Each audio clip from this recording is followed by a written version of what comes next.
I am Tenitra Batiste, and at All for Glow 4, guess all I can say is corny as it might sound. Yeah, Glow! Oh, and congrats, Carolina. You're welcome. I'm Aaron Freeman, and yes, congratulations to the Panthers for winning the NFC South, and shout out to the Atlanta Falcons for sweeping the New Orleans Saints for the first time in a decade. I'm Jarvis Davis, and I'm just so happy the Falcons got a double-digit sack guy. I'm so emotional right now. ATL! ATL! Rise up, A-Town. It's the Falcons Squad.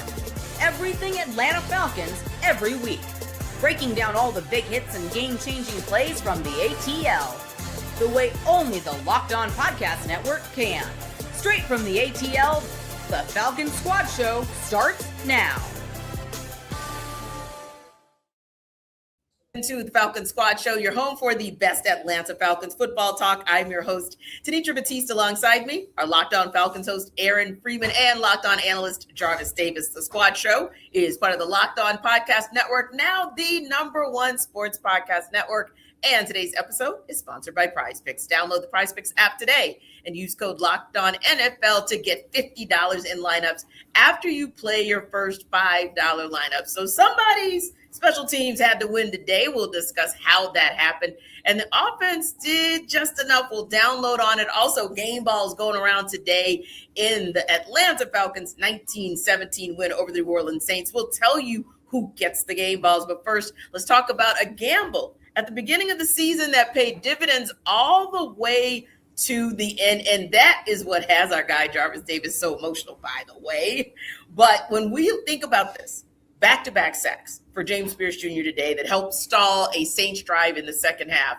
JPJ's 10.5 sacks, most by a rookie in the NFL since 21. Second multi-sack game for him this season. Only Falcon rookie to record multiple such games since player sacks became official in 1982. And listen, Jarvis, those are just some of the accolades for James Pearce Jr., a guy that because of the way the Falcons had to obtain him, essentially saying we'll give up our 2026 first-round pick and we're going to take that pick right now. And the Falcons were much maligned for that decision for a great deal of this season. But no matter, JPJ did his thing today. He's done his thing all season. But let's start with how important he was to this team today. What can you say about another standout performance from the Rook? First of all, I want to say blank those picks because here's the thing. Well, anytime you can get a guy that can put the quarterback on the ground on a consistent basis and you don't have to necessarily, figure out, get like 12, 13 guys to count on them or blitz a lot more than what Jeff Ulbrich did in order to get to the quarterback. You saw the progression of Pearce throughout the season. I talked about how, he had to come up with a repertoire, come up with a game plan, know what you're doing before you get down in your stance. And you just saw him just continue to progress throughout the year. And I think that's a credit to him, of course, for having the talent to be able to do it. And then it's a credit to his coaching staff.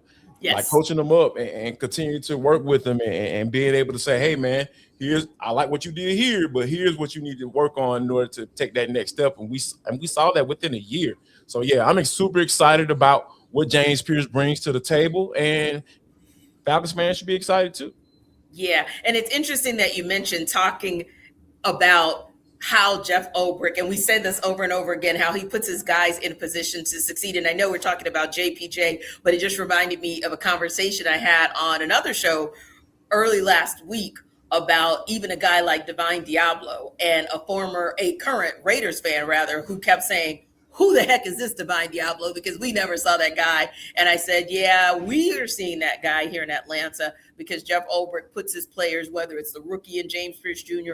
or a guy like Divine Diablo with a couple of solid seasons before he really came in and maybe became the defensive MVP here. Brick just puts his guys in position to succeed. And listen, Aaron, as much as Jeff Ulbrich does put guys in position to succeed, it's still up to them to be able to pull it off. And James Pearce Jr. has done that this entire season. And don't let the stat line fool you because today, hey, only three tackles on the day, but hey, 2 of those count as sacks, 2 tackles for loss, and 2 QB hits. I think you'll take that all day, every day from James Pearce Jr. with another standout performance to help the Falcons to end this season on a winning note of 4 games in a row.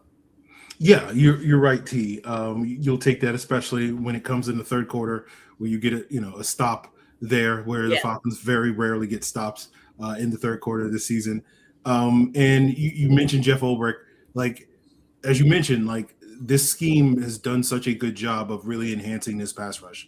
Where what you're talking about is this scheme does a great job of creating one-on-ones for the guys, but as you mentioned, T, like the guys got to go out there and win those one-on-ones. And as you saw with James Pearce Jr., particularly in the second half of the season, he was consistently able to win his one-on-ones, particularly against the Saints. 1.5 sacks in that first outing, 2 sacks today.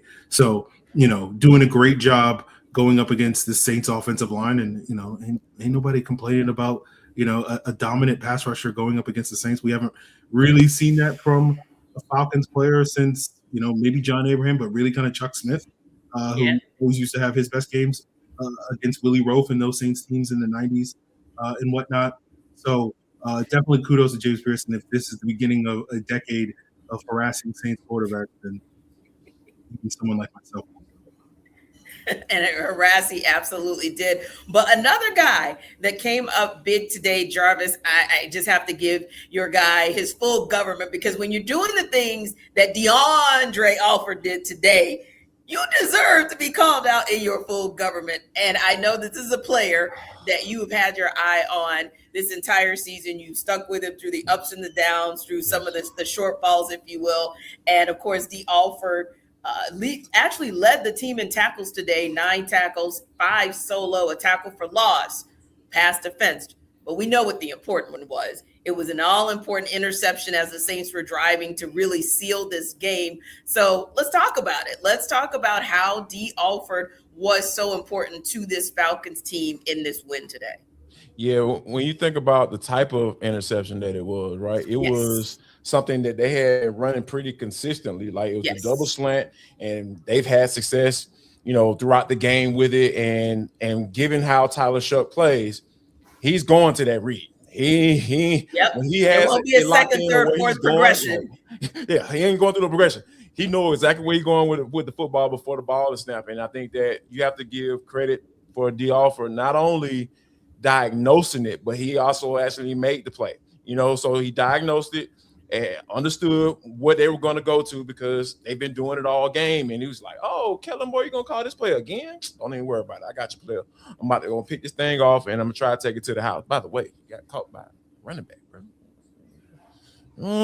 Tyler Shough got an angle on you. Come on, dog. You know what I'm saying? But it's all good. It's all love, because hey, y'all know how I feel about Dee Alford. Dee Alford. You got me saying that glow stuff. Dee Alford. Yeah, glow. Yeah. So y'all know how I feel about Dee Alford when it comes to the type of player that he is, the guy that he can step in and play different positions for you, and he's a smart player. He makes the play when he puts the ball. He keeps the ball in his hand when it comes his way. I will always take a guy like that on my roster when he's out there making plays and diagnosing the way he did today. Indeed. And listen, Aaron, you got to give Dee Alford his flowers for what he did today, because this was one of those plays where, and again, that was just the icing on the cake for what Dee Alford did today. He really had a solid game, a strong game overall. But yes, nothing more important than, as Jarvis put it, him diagnosing and then executing on that all-important pick late in the game. Yeah, because I felt like the Saints were about to score. I don't know if the rest of y'all were watching the game, but it felt like the Saints were about to score until he picked off that pass. And so, I don't think the Falcons win, basically, if he doesn't pick off that pass. And to me, what's going to be fascinating, because Dee Alford is a free agent. He's back on a 1-year deal this year. Did not have a market at all, but played really well, particularly in the back half of the season, filling in for Billy Bowman as the Falcons nickel. And so to me, it's going to be a fascinating conversation. Do the Falcons try to bring him back, with Billy Bowman dealing with an Achilles injury, an injury that, as we know with Kirk Cousins and so many other players, typically you don't start playing like you look like your former self until the second year after that injury. So that probably means that Billy Bowman will probably come back and play in 2026, but probably not at the starting caliber level that you want him to. And so do the Falcons bring back Dee Alford? And I think, based off of how he's performed over the stretch, I think the answer is yes, but perhaps he's performed well enough that he might price himself out of Atlanta, where the Falcons may not be necessarily looking for a long-term sort of multi-year contract with Dee Alford because of the presence of Billy Bowman. It's a fascinating thing that we'll have to sort of see the fallout of this, but kudos to kudos to Dee Alford for making the play in this game to seal the win, and certainly a nice bounce back season for Dee Alford after everybody wanted to get rid of him, and I was just sitting here the whole time this season being like, okay, when is that shoe going to drop for Dee Alford? Because we have seen it happen before, and shoe didn't drop. He came out there and really made some clutch plays down the stretch. This interception against the Saints, this interception a couple of weeks ago against the Bucs. Huge plays for this Falcon team, and they don't win those games without Dee Alford. They don't win those games without Dee Alford. And Jarvis, they don't win those games without a team effort. 8 wins on the season, but arguably the defense kept the Falcons in contention for many of those 9 losses, if you will. And a lot of that is because of the thing that made you smile throughout the course of this season, and that is the pass rush. The Falcons had a pass rush this season, and they end this regular season now having the most sacks in a season in franchise history. What was most impressive about the Falcons pass rush for you today? Oh, gosh, it has to be, that interior defensive line. The way Laquel London was playing, the way Contavious Street was playing, I think those guys, just how they were able to push the pocket, because the Falcons got guys screaming off the edge down pack.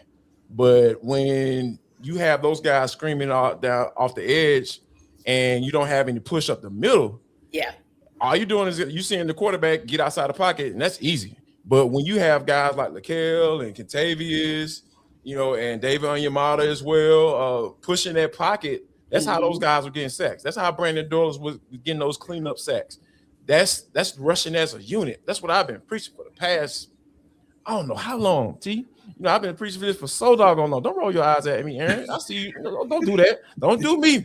Do your hair. You know what I'm saying? Or the hair that your beard hair. Yeah, tighten up the beard. Yeah, there we go. But anyway, man, I think this is a product of a guy who, once I got a chance to meet and talk to him in the offseason, and I got a good vibe for the type of coach he was going to be. That's Nate Ollie.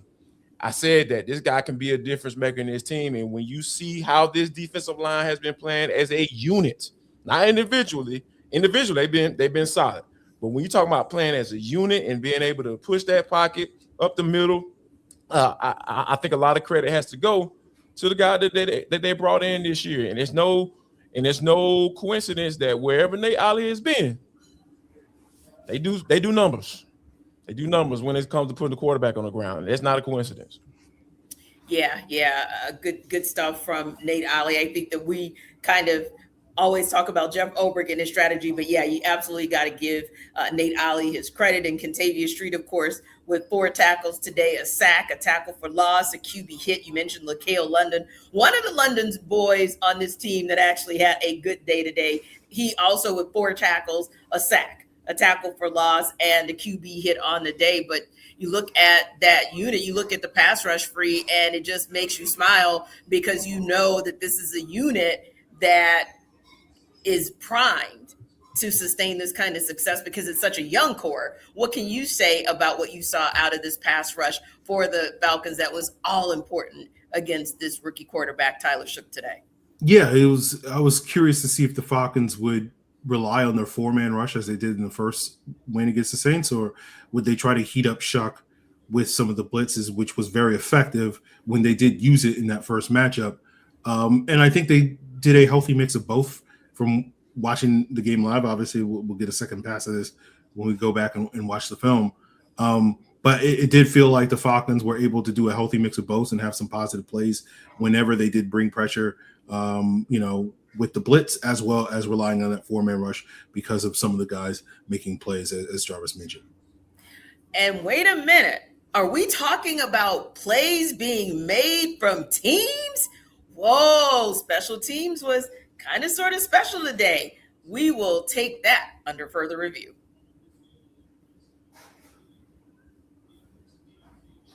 This episode of our Falcon Squad Show is brought to you by BetterHelp. The new year doesn't require a new you, maybe just a less burdened you. We all carry things that weigh us down or hold us back, and therapy can help you identify what those things are by offering an unbiased perspective to better understand your relationships, motivations, and emotions. That's where BetterHelp comes in, making it easy to get matched online with a qualified therapist who can help you work through what's holding you back. So maybe it's fear, pressure, perfection, or doubt that's been weighing you down. What do you find compelling about BetterHelp? You'll find that it's able to help you to move away from your fears, not get rid of them so much, but just learn how to overcome them and be able to take on pressure and not fall under the fate of perfection, but rather be confident about the decisions that you make going into 2026. And BetterHelp therapists are fully licensed in the US and work according to a strict code of conduct. In fact, they do the matching work for you. A short questionnaire identifies your needs and preferences, and with over 12 years of experience, they typically get it right the first time. So BetterHelp makes it easy to get matched online with a qualified therapist. Sign up and get 10% off at betterhelp.com/lockedon. That's betterhelp.com/lockedon. And of course, this episode is sponsored by BetterHelp. This episode of our Falcon Squad Show is also brought to you by Prize Picks. Whether you're starting a new routine or jumping into player projections for the first time, trying something new can feel like a challenge, but with Prize Picks, it's always good to be right. With high-pressure football matchups every weekend and elite hoops action almost every night, the action never slows down, and Prize Picks lets you stay in control. Prize Picks is the daily fantasy app that makes watching sports even more exciting by letting you build lineups based on player projections. No drafts, no waiting, just pick more or less and play your way. So getting started on Prize Picks is pretty quick, pretty simple. The app is super easy to navigate, and it's made watching games more engaging, especially when you're following individual player performances. So download the Prize Picks app today and use code LOCKEDONNFL to get $50 in lineups after you play your first $5 lineup. That's code LOCKEDONNFL to get $50 in lineups after your first $5 lineup. Prize Picks. It's good to be right.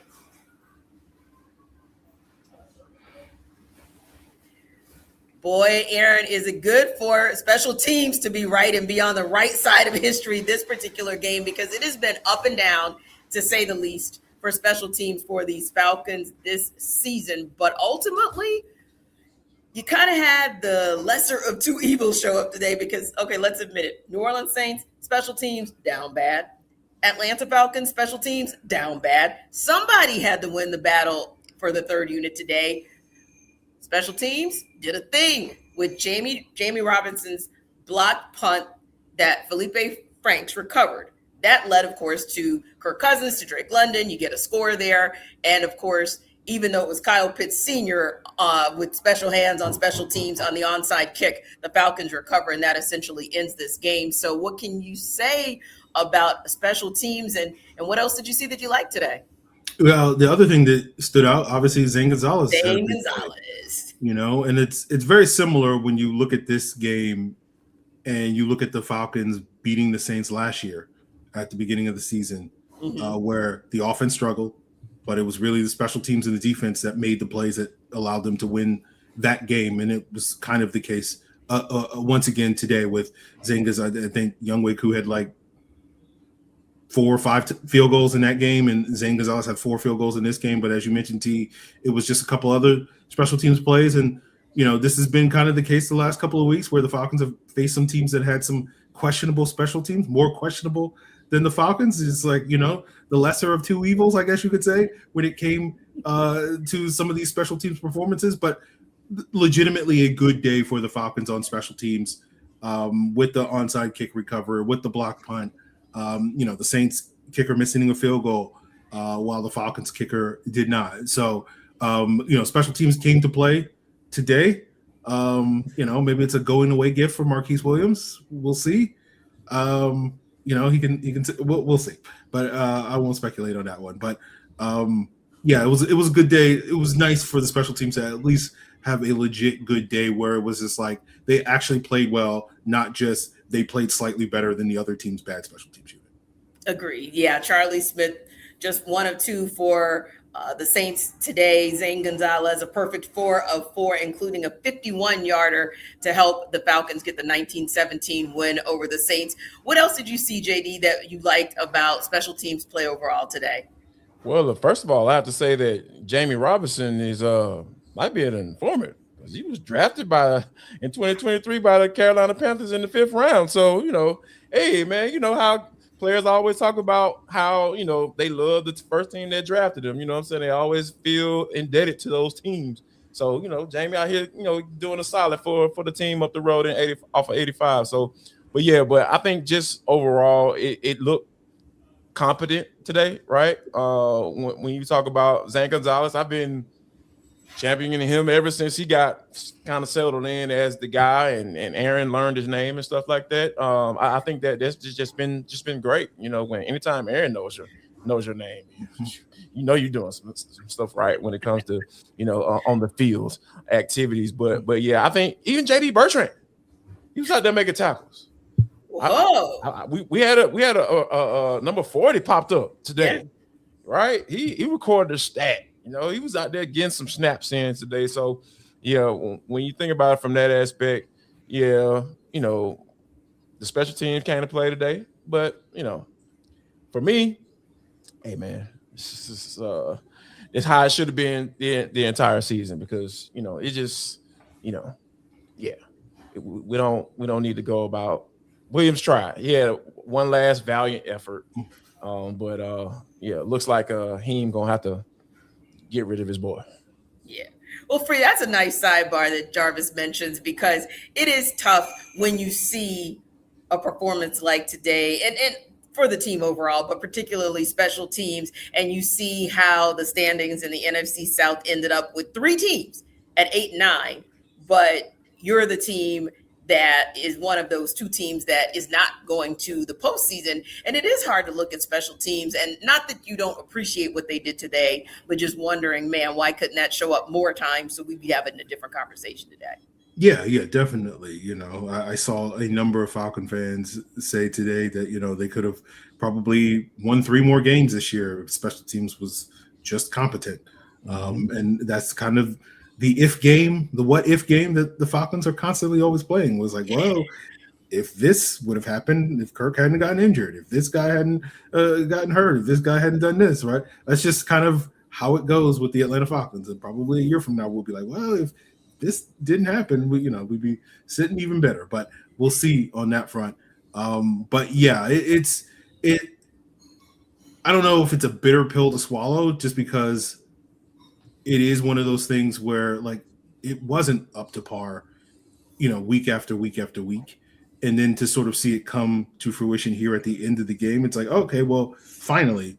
But, I don't know if I sit here and go like, oh man, it could have been this the whole season. Cause it just felt like the Falcons did so much investing in this unit that didn't pay off. And then they didn't do enough investing in terms of the kicking spot to boost that competition. And that's kind of why the kicking situation was such a problem for most of the season. So it kind of feels like, you reap what you sow when it comes to that. So I don't know if I play the what if game, but, yeah, it's tough when you look at this and you say, like, this is what it should have been the entire year and you didn't get that delivered. Yeah, Jarvis, what about for you when you look at this performance from the 3rd unit today? And I think Aaron makes a great point. Like, it wasn't so much that, they played a little bit better. Like, they really did have a good all-around game, but it also makes you look over your shoulder, or maybe not, but may make you look over your shoulder and say, man, there were some wins in those 9 losses that if only special teams showed up, even maybe looking halfway like this, we wouldn't be having this conversation. Oh, of course. You almost have to play the what if game when you're talking about evaluating where you are from when you're looking at up and down that unit throughout the season, and you're saying, okay, does Marquise deserve to keep another shot at it? You have to say, okay, what changes did you make in the latter part of the year that you could have made early on? There are some I saw Jalen Walker, playing on special teams lately, right? I saw Xavier Watts on special teams lately. They took him off, which makes all the sense in the world. We need him on the defense side of football, making plays like he did towards the end of the season. But, it's just those type of things and continue to do things that aren't working. Like, I just don't understand that, especially in the NFL, right? Because, you can, on the college level, you can say, oh man, this guy's been here for so long, seniority, all that stuff, or definitely in high school, sometimes that scenario plays out. But when it comes to the NFL, like, man, I don't care how long you've been here. What have you done for me lately? The NFL stands for not for long. So if you haven't made plays for me in the last couple of weeks, man, you got to go. I got to put somebody in there that's going to make plays. And unfortunately, Williams just waited too long to do that. And I think that we were at an important point in the season where it didn't really matter if you were going to fire the special teams coordinator, and that's an awful place to be in my opinion. Yeah, point well taken. And since Jarvis put it out there, I'll ask you that question as well about Marquise Williams. Too little, too late for him to be retained? Yeah, I think so. I'm sure we might talk about it later. There's a lot of rumors about what's going to happen with Terry Fontenot and Raheem Morris. And if you retain Raheem Morris, there have to be fall guys, right? If Raheem Morris is not going to be the fall guy, there are going to be fall guys. And Marquise Williams is the most obvious one. And it's not to sit here and say that, he deserves to keep the job or anything like that. It's just they didn't get it done, as we discussed, right? And it's a very obvious fall guy. And to me, there just wasn't enough good play down the stretch, despite this game, to justify Marquise Williams coming back. Yeah. And speaking of kind of that frustration and kind of looking back or looking over your shoulder about what could have been, Raheem Morris post-game said, quote, "We've got enough people in place right now to have done what we needed to do. And that's what's so frustrating for us." And so he talks about those expectations, going into the season compared to how they finished. And we all know that special teams is right up there at the top of that level of frustration, because as Jarvis has spoken about many times on many of our shows, when you specifically get players who are solely dedicated to special teams and you have a roster spot for them, there is an expectation that, hey, you're going to be performing at a high enough level to where these types of gaps that we've seen throughout the season don't take place. So, yeah, I think for me, it is frustrating as somebody who's even just covering the team, not necessarily a fan, but just, hey, you always want to see a team execute at its highest level more often than not. And unfortunately, you just didn't see that in the third phase of the game, especially enough when it mattered. First phase of the game, offense, I think we mostly saw what we needed to do. We saw a lot of trending up, and we saw a lot of uptick for that unit throughout the course of this season. Today, maybe only adequate, but was that more about that Saints defense, or was that more about the Falcons offense? We'll discuss next up.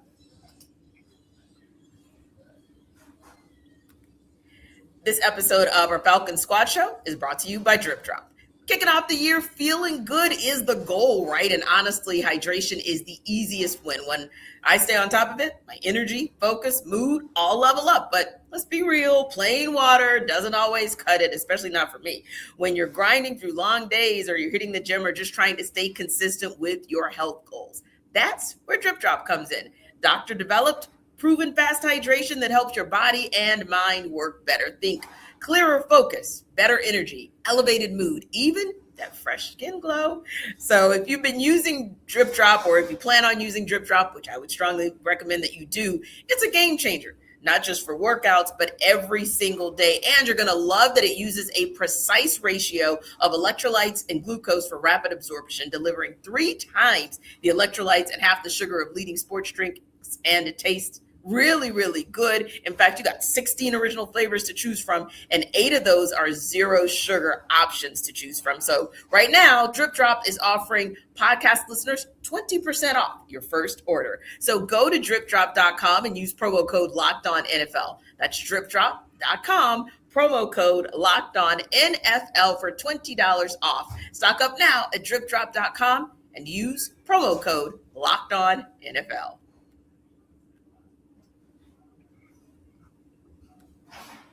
Well, Jarvis, the offense wasn't exactly world beater today, right? When we look at the run game, Falcons only rushed for 49 yards on 25 carries, an off day for Bijan Robinson and company. Kirk Cousins passing for 18 of 32 for just 189 yards, if you will. So my question to you is this: when you kind of look at what happened on offense today, again, Falcons still win, a win is win, but was this performance that was pretty mediocre, was it more about what the Saints defense was able to do, or was it more about the lack of execution or what the Falcons offense wasn't able to do? I think it was a combination of both, right? I know there might be a little bit of a cop-out, but that's fair. When I think about how the Saints keyed in on Bijan Robinson, and I think that it seems like Zach Robinson didn't quite figure out a way to get Kyle Pitts matched up one-on-one until later on the second half of the game, right? Because he made some big plays on third down and was able to get going and lead the team in receptions. So I would have to go with it was a mixture of both, because when Bijan Robinson is not able to run the football, I get super concerned with this team, because given how Darnell Mooney is, we don't know what we're gonna get from him, and then you had Drake was kind of he made a couple plays for you, specifically on that one-on-one on down the sideline. That was an amazing catch, by the way. But yeah, it just seems like when this offense isn't able to run the football, it struggles, and like you said, but they were able to figure out a way to get it done. So I think that there should have been a little bit more sense of urgency about getting Kyle Pitts the rock, because he definitely had the advantage regardless of who's lined up on him. Man, what is going on? Why am I saying stuff like this about Kyle Pitts? But yeah, when you look at it from that standpoint, it just lets you know that both sides were responsible when you look at the totality of this game. And for you, Aaron, when you look at sort of utility on the part of this Falcons offense, more about what the Falcons offense didn't do, more about what the Saints defense did?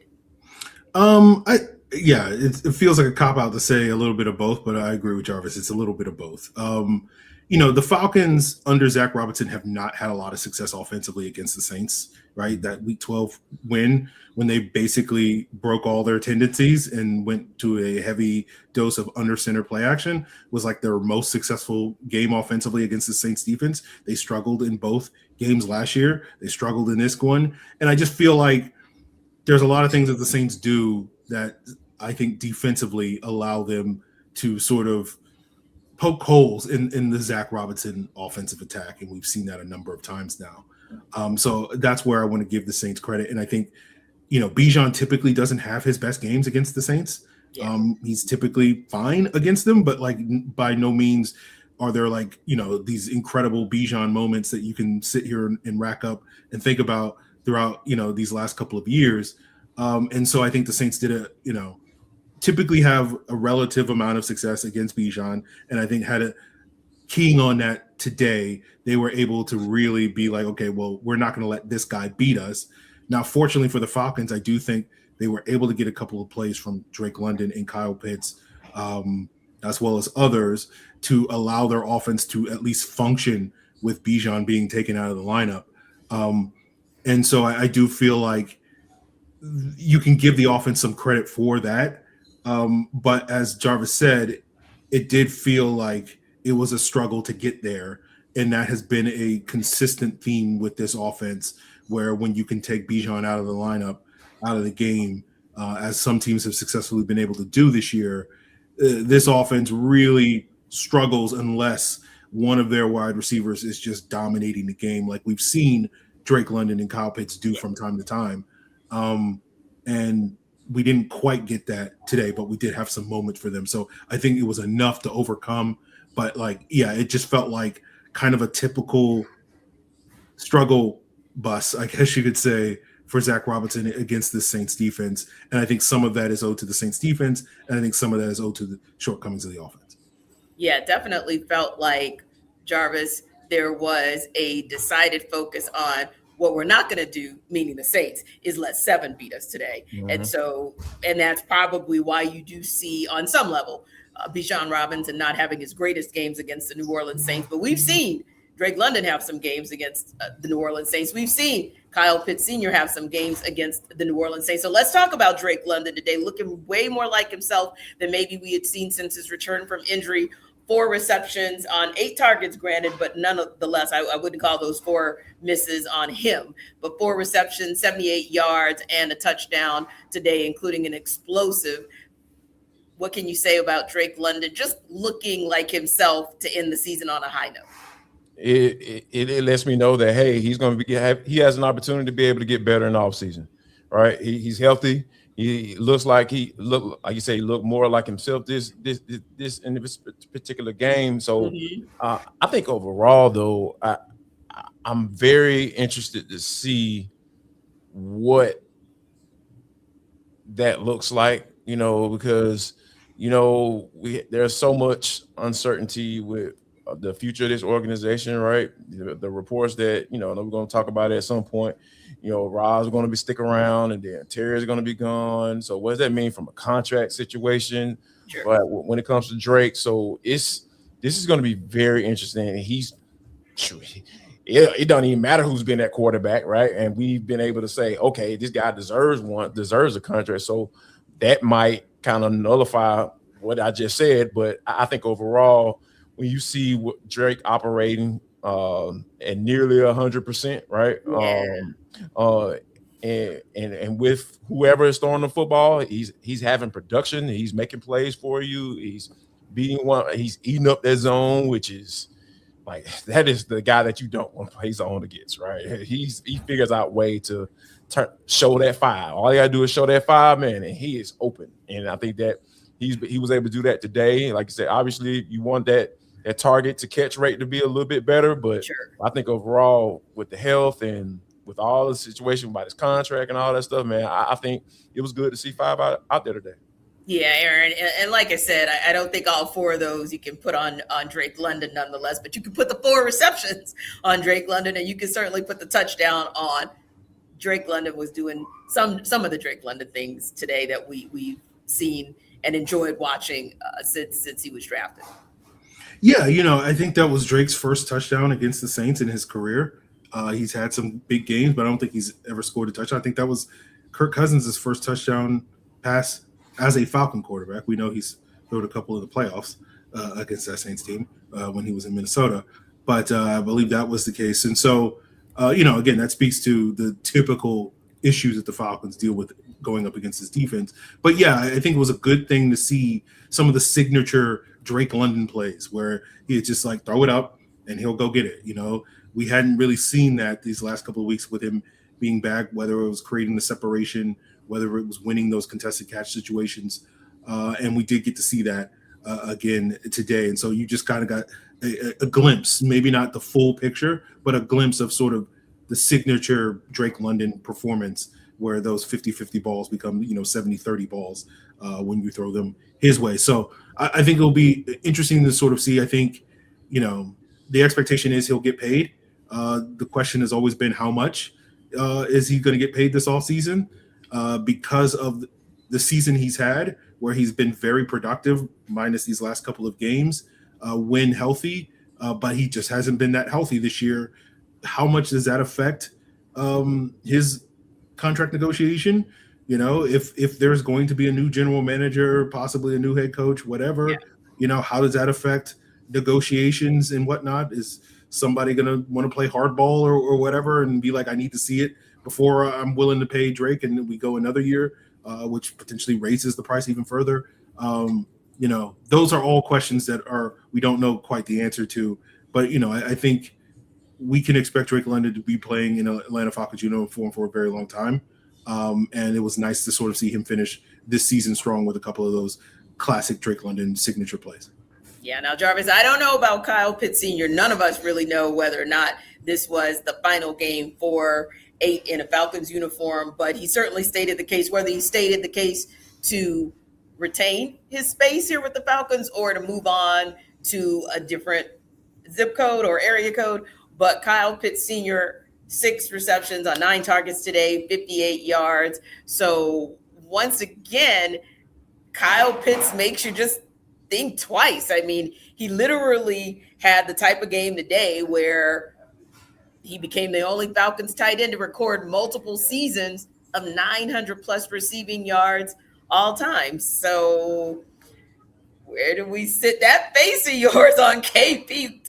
Just tell me what the face is about, that expression. I before this season, if you would have told me that the Falcons have to have a conversation about another contract with Kyle Pitts, I would have laughed in your face. For what? What are we talking about? But given the season that he has had this year, you at least have to have the conversation. Like his agent might throw out a ridiculous number, and I was like, man, you crazy as all get out. Have a nice day. Go test that market. That could happen, but you have to be in those conversations, I feel, right now, based off of how he's played. We got to at least see what it would take for him to at least consider coming back. But I think overall, I don't think he comes back because it's going to be some OCs salivating at the season that he's had this year. This man is in the same conversation with Tony Gonzalez, folks. The man ended up with 88 balls this year, 88 catches. Well, I think Tony Gonzalez had 93 was the record. I think it was. They said on the broadcast. So yeah, that's when you get into that aura. Like Tony was a absolute nut. Even if he didn't doggone show up for training camp last year. Man, so many stories I've heard about that one. But anyway, but I think Kyle Pitts he's earned the right to have a conversation where, regardless of who the general manager is, you can say, all right, man, let's have a conversation. Let's see at least what it would take for us to, for you to come back. And then we'll figure out whether or not you want to come back. Because, if it's a couple $1 million of difference and you're settled here, you like Atlanta, like you say you do, you say you want to be here, hey, man, let's talk about it. Yeah, when you get into talking about more than 80 catches on the season versus the 68 in his rookie Pro Bowl season, I mean, it is something, Aaron, that you at least have to think about in terms of the Falcons deciding to run it back with him next year. Yeah, I'm happy for Kyle Pitts as someone who was sitting here being like, this guy has a lot more than what this offense is showing, and I don't think it's the player. I think it's more the play caller. I feel a little vindicated this year because it did feel like the play caller made a much more concerted effort to get him the ball. Now, the player also stepped up when he had those opportunities, being a little bit more consistent throughout the season. We saw a stretch of games where the old Kyle Pitts kind of showed up with some signature drops and whatnot. But overall, I think, the good outweighs the bad for Kyle Pitts. And as Jarvis said, it's going to allow a conversation. The issue with the Falcons is they're going to have to pay a premium for a tight end. Similar to when they drafted Kyle Pitts. They paid a premium for a tight end. And the question you have to have is that worthwhile? Now, the Falcons made the decision back in 2021 that they thought it was worthwhile. You can certainly make the argument over the last 5 years, it hasn't quite lived up to that. Regardless of why you think it hasn't quite lived up to that, whether it's the player, the team, the coach, the quarterbacks, all that stuff, that can be endlessly debated. But the Falcons are going to have to pay another premium to keep their tight end. And to me, as much as I've enjoyed the Kyle Pitts season, I don't think it's really worth it for the Falcons to place another premium on a tight end, even one as gifted as Kyle Pitts is. I feel like that's been the lesson of the last 5 years. Yeah. And so tagging Kyle Pitts, extending him long-term, I don't think is the right move in the long-term interest of the Falcons. I think that void that losing Kyle Pitts would create obviously is a significant void. And I think that's going to be the pressure, because particularly if certain people are retained, there's going to be pressure to win. And that's going to potentially force them to arguably overpay for a tight end when it's like you can probably get 70% of what you got from Kyle Pitts this year for probably 10% the cost. And to me, that's a much more worthwhile decision for the Falcons. That's in their best long-term interest. But like the Falcons may not be thinking long-term, given all the turmoil and who's going to be out and whatnot. And so they're just going to be thinking short-term. And so that may lead to them potentially paying a pretty strong premium for Kyle Pitts. Now, hopefully Kyle Pitts, if that's the case, then he'll continue to play like he did this year and play even better than he did this year. But that's going to still be a question mark, even though we had this season from Kyle Pitts. You can't sit here and say with absolute confidence, well, this is the version of Kyle Pitts we're going to get for the next 3 to 5 years if we give him a long-term contract. Yeah. It's just like, well, maybe we got two of these years from Kyle Pitts in 5. So the math is basically saying there's a 40% chance that we'll get this version of Kyle Pitts again next year. And I don't feel like paying $15 to $17 million for 40% chance for, this production, which is very good. But that's just me. But obviously, I think there's a lot of pressures that are going to force the Falcons' hand in this regard, because especially if they decide to move on from Darnell Mooney. Yeah, I was just thinking the same. You're going to look at this wide receiver room and you're just like, it's Drake London, and that's about it. I was thinking the same, Aaron. Like, you literally have other things that you have to consider, like a true wide receiver too. You need that. And that offensive line, we saw some shakiness. And granted, you'll get Caleb McGarry back, so that'll solve some of your ills. But ultimately speaking, you still have a lot of other needs that have to be addressed in what will likely be if Raheem Morris is retained, that's going to be a pressure cooker. That's going to be a win now situation for this team. And the Falcons are going to have to think about whether or not Kyle Pitts and what the expectation would be for a long-term deal would fit into a win now situation, all things considered, with whatever else they need. But hey, we're still talking about a win, right? 19-17 over the Saints, sweep of the Saints, sweeping the Buccaneers out of the playoffs and the postseason and out of the divisional championship. Hey, look, still a good day here at the Benz, and we're going to give out some game balls when we get back.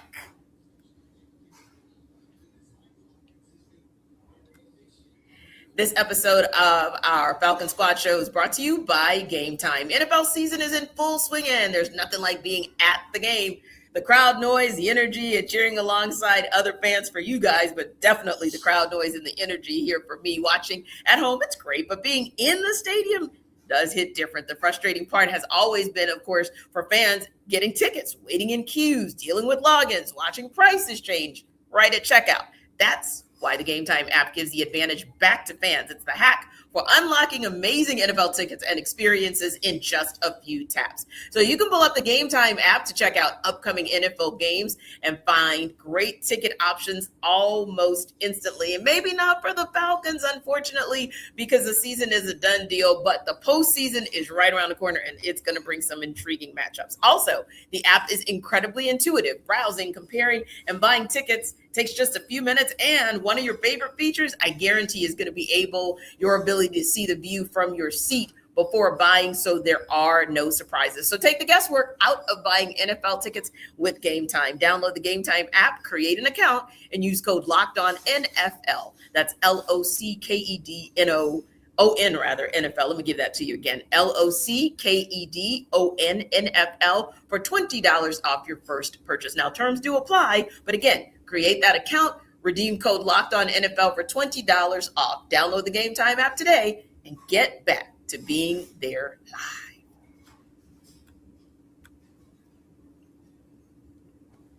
All right, guys, nothing like ending the season on a high enough note to be able to give out game balls. Let's start on offense. Aaron, your game ball on offense. I was sitting there being like, can I give it to Zane Gonzalez? We can start with special teams. We don't. No. Because I'm just like, who do I want to give it to? I'm just gonna give it to Drake. I feel like Drake made some of these signature plays. That big fade catch that he had that got the Falcons a field goal in the third quarter. I'm like, the Falcons scoring in the third quarter? What is this? I've never seen this before, And so like that, you don't get that without Drake London making that play.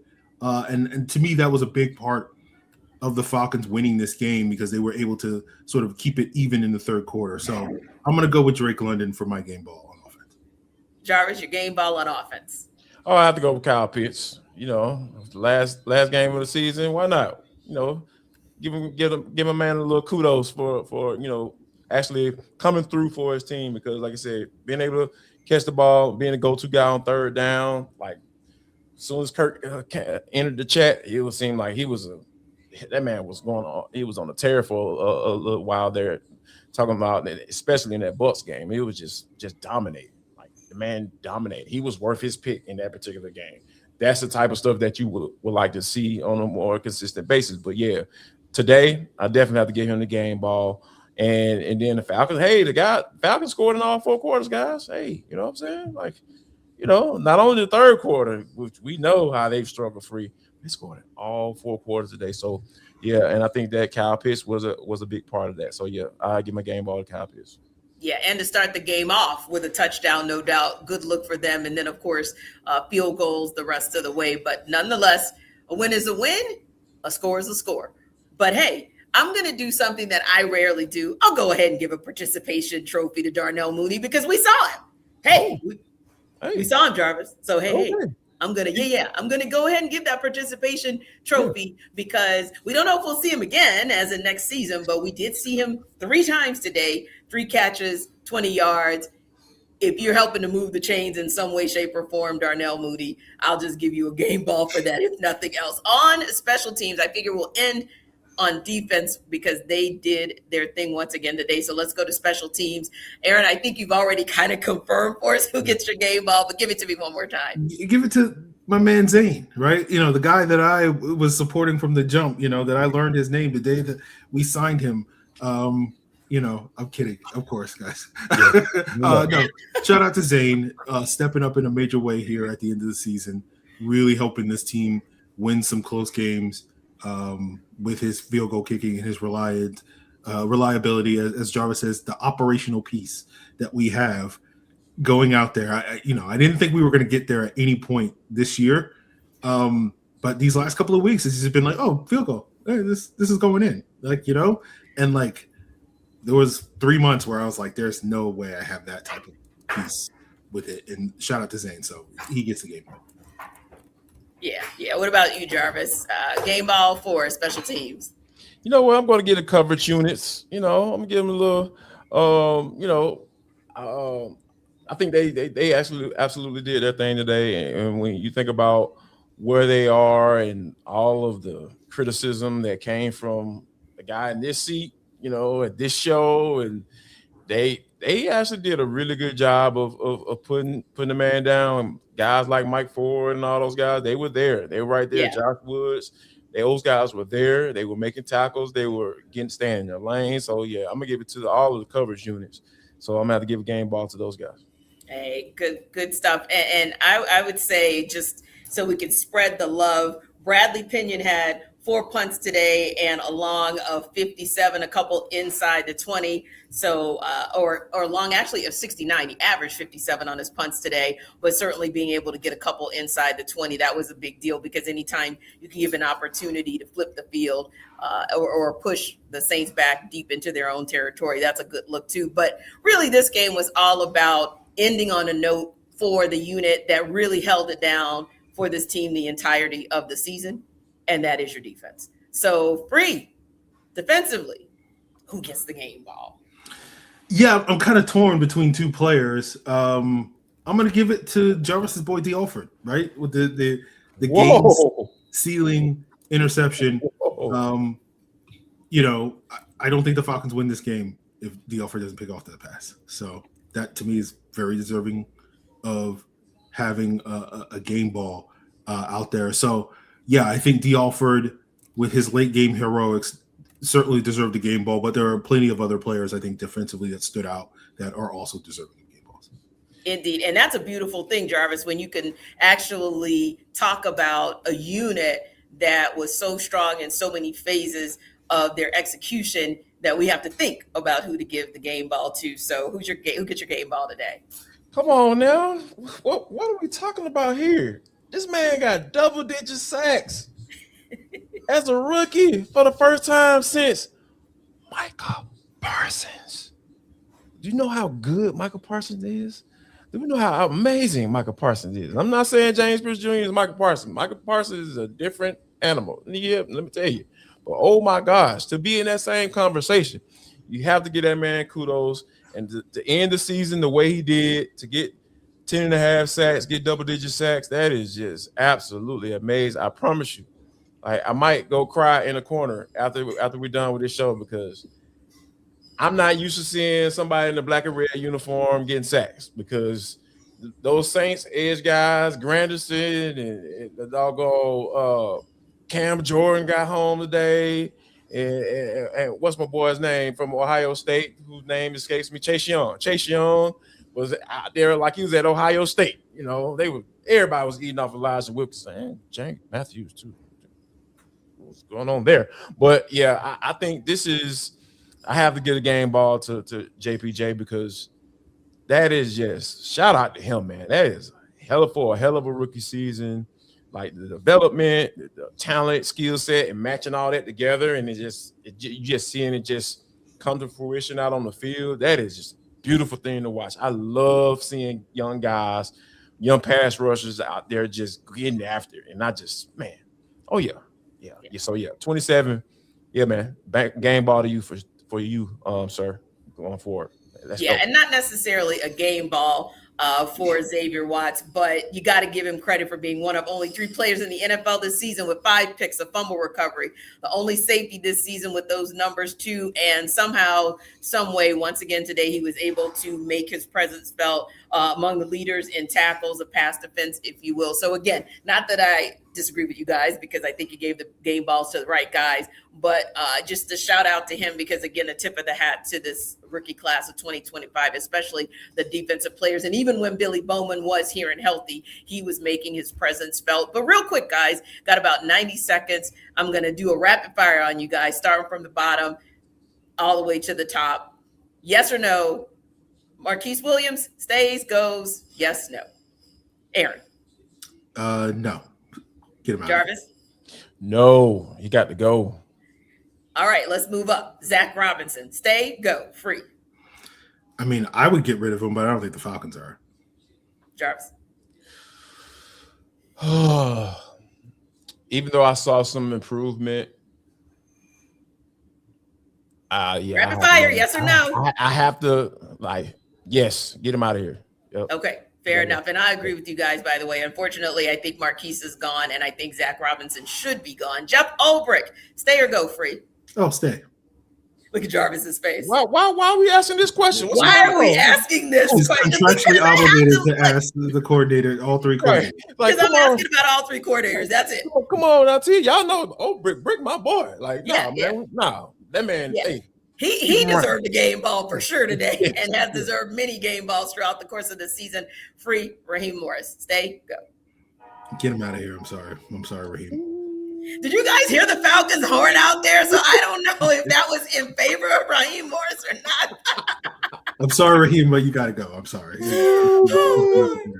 It just came at the perfect time to say, free, they disagree with you here in the Benz. Jarvis, does Ross stay or go? Oh, gosh. In your opinion, we don't know what Arthur Blank is going to do, but what Sure. could happen. Will happen. I would lean toward yes. Okay. And I used to be no. I would lean towards yes, he has to go. But I used to be on lean towards no, he has to stay to at least give him another year. But there were just too many points during the season where I was just like, oh gosh, man, what are you doing? So I'm leaning yes. I'm not a full yes. Right. I'm leaning yes. He has to go. I lean that he probably would err on the side of maybe you cut bait because we saw with Dan Quinn as well as Arthur Smith one season too many kind of what happens. But do I believe it? No, I do believe Raheem Morris will be retained because when you think about losing your QB1 and really your defensive player 1 in Divine Diablo for the stretch that they did, those are the types of things. And the way you played 4 straight games, 4 wins in a row, you sweep the Saints. I just think he's going to be retained. And the final one before we wrap, quickly, Terry Fontenot. Aaron, does he stay or does he go? Get him out of here. Jarvis? Oh, gosh. Oh. No.